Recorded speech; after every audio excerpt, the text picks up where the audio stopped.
Bonjour et bienvenue dans Tête à Tête, l'émission de grandes interviews de France 24. Notre invité aujourd'hui est Corneille Nangaa, c'est l'ancien président de la commission électorale de RDC, la CENI.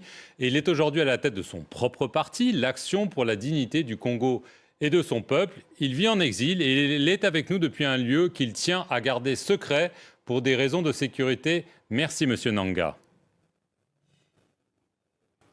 Bonjour Monsieur Perelman. Vous avez récemment affirmé par écrit qu'il y avait eu un accord entre Félix Tshisekedi et Joseph Kabila lors de l'élection présidentielle très controversée de 2018. Vous affirmez qu'il s'agit d'un accord conclu juste avant la publication des résultats, devant témoins, par les deux rivaux donc, et validé par 3 chefs d'État. Est-ce que vous pouvez nous dire aujourd'hui, pour la première fois, exactement de quoi il s'agit ? En 2018, je confirme effectivement qu'il y a eu un accord. Et je confirme aussi le fait que non, le président de la République a menti. C'est du mensonge. Il aurait mieux fait de me regarder en face et qu'il le dise. Pourquoi ne l'a-t-il pas dit à Kinshasa? Il y a eu bel et bien un accord, et c'est cet accord qui a permis plus ou moins l'alternance pacifique, avec pour la toute première fois, après 60 ans d'indépendance, une remise et reprise entre 2 chefs d'État, un sortant et l'autre entrant. Je confirme qu'il y a eu bel et bien accord avant la publication des résultats. Alors, qu'est-ce qu'il y a dans cet accord? Il n'a pas été rendu public. Vous avez affirmé que vous en êtes l'un des rédacteurs. Que dit cet accord? Est-ce qu'il dit que Joseph Kabila et Félix Tshisekedi se mettent d'accord pour partager le pouvoir, alors que, d'après la CENCO, d'après beaucoup de pays occidentaux, l'élection n'a pas été gagnée par Félix Tshisekedi, mais par Martin Fayulu? Donc, ne revenons pas sur là. Je pense que ce n'est pas opportun de revenir sur la question de qui a gagné. Parce que de toute façon, la CENI a annoncé les résultats provisoires et les résultats définitifs ont été annoncés par la Cour constitutionnelle. L'accord était, en fait, la circonstance de 2018 est une circonstance exceptionnelle où, pour la toute première fois, on n'avait jamais eu une passation des pouvoirs. Et c'est la gestion de cette circonstance exceptionnelle où il y avait la conjugaison de plusieurs intérêts. Les intérêts de ceux qui étaient avec les différents candidats, les intérêts de la communauté internationale, mais ce qu'on a souvent oublié, les intérêts des forces de sécurité et de l'ordre.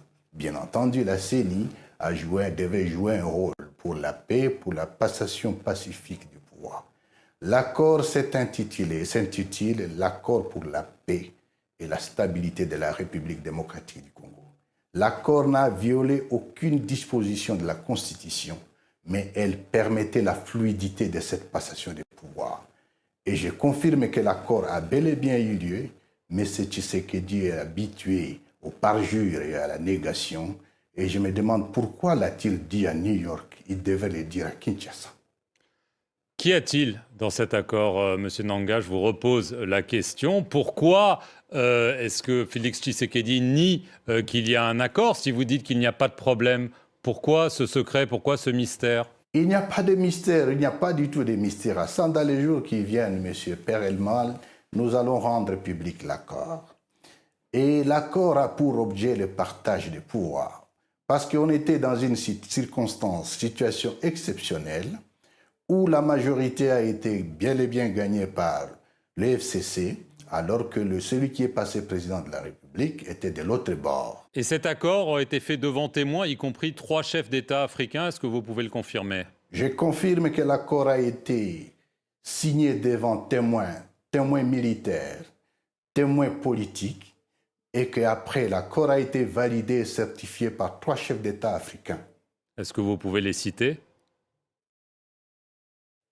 Bien entendu, c'est le président sud-africain, c'était l'ancien président kényan et le président égyptien. Vous avez quand même dit dans une interview à Radio Okapi fin août, parce que vous dites que les résultats ne sont pas controversés, vous ne voulez pas revenir dessus, vous avez dit quand même qu'il y a eu des secrets de délibération des véritables résultats. Est-ce que vous maintenez aujourd'hui que ce n'est pas Martin Fayulu qui a gagné cette élection, Monsieur Nangaa, parce que lui le maintient jusqu'à aujourd'hui? Je n'ai jamais dit ça au Capi. encore qu'il est hors de question pour moi de donner ici les secrets des délibérations des votes. Là, cette question a été réglée par la loi, dans la mesure où la CENI a proclamé les résultats provisoires qui ont été confirmés par la Cour constitutionnelle. Le problème avec Marc, le problème dans cette histoire, laissez-moi le dire aujourd'hui, c'est qu'il y a eu beaucoup d'intervenants, comme je les ai cités au départ. Vous aviez la CENI, la Cour constitutionnelle. Vous aviez, bien entendu, l'ancien chef de l'État et les nouveaux chefs de l'État qui est en fonction. Vous avez les services de sécurité et la communauté internationale. C'était autant d'intérêts autour de la question. Alors, ce qui est souvent énervant est que ça soit la CENI seule, et donc le président de la CENI, l'ancien président de la CENI seul que je suis, et que je sois en train de payer la facture. Moi, disons, mon adjoint ainsi que mon conseiller technique avons été sanctionnés par les Américains à cause de ça. Et aujourd'hui, on ne peut pas nier qu'il y a eu un accord. Et c'est ce qui est très énervant parce que ceux qui sont bénéficiaires, de ce qui est le premier bénéficiaire de cet accord, il devrait être sincère et être dans l'humilité de ne pas mentir. Il a menti. Mais ce que je ne comprends pas, Monsieur Nanga, c'est en quoi cet accord devait-il être secret? Si c'est juste un accord de partage de pouvoir, en quoi est-ce que ce serait un problème de le rendre public et pourquoi tant d'enjeux autour de ça? Monsieur Perelman, ce n'est pas à moi de vous apprendre que dans la vie des sociétés, les sociétés vivent des accords. Cet accord n'est pas un accord secret. Cet accord est un accord public, il sera rendu public dans les jours qui viennent. Mais comme vous le dites vous-même, on est en 2023. Pourquoi est-ce qu'il n'a pas été rendu public au moment où il a été signé, début 2019? Quel était le problème? Il devrait être rendu public aujourd'hui parce que le premier bénéficiaire en nie l'existence, ce qui est un mensonge. C'est ça plutôt le problème. Ces soutiens affirment que vous agissez ainsi aujourd'hui parce que déjà, vous avez pris votre envol politique, si je peux dire, et d'autres affirment qu'il y a une dispute minière, que vous avez essayé d'obtenir des faveurs du pouvoir et qu'il n'y a pas répondu favorablement, et que c'est pour ça que vous vous vengez. Quelle est votre réponse à ces accusations contre vous? Les questions privées ne me concernent pas lorsque je prends mes positions politiques. Il est un fait que je suis en contradiction politique avec le régime de Tshisekedi. Et entre-temps, insérer la question minière ou les questions privées, ça n'a pas d'importance. Mais ce qui est sûr, une mine m'a été expropriée par M. Tshisekedi et la mine est aujourd'hui exploitée par sa famille biologique. Là n'est pas le problème. Ce qui nous concerne, c'est le Congo aujourd'hui. Où va le Congo?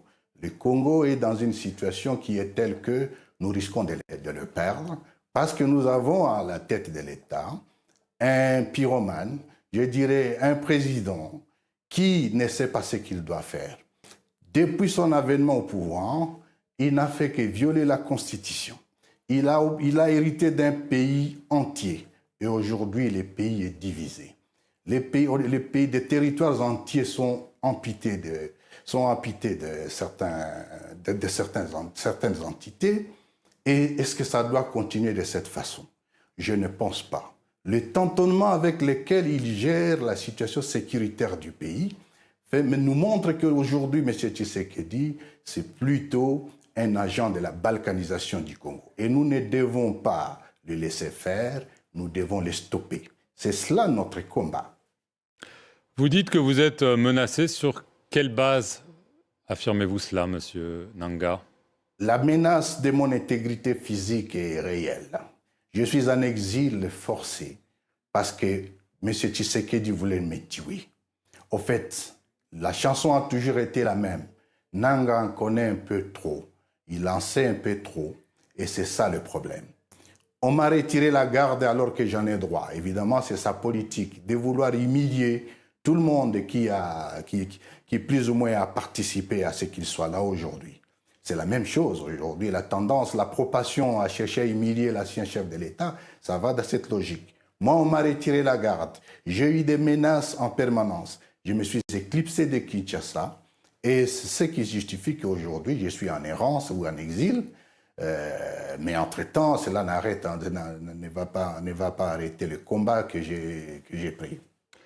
Dernière question, Monsieur Nanga. Évidemment, on a beaucoup parlé de la dernière élection présidentielle. Il y en a une qui se profile normalement fin décembre. Est-ce que vous pensez qu'elle sera libre et transparente? Elle ne sera, de toute façon, il n'y aura pas d'élection en décembre.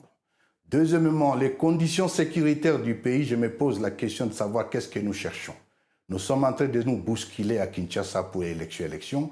Entre-temps, nous n'avons plus Rutshuru. Entre-temps, nous n'avons plus Massissi.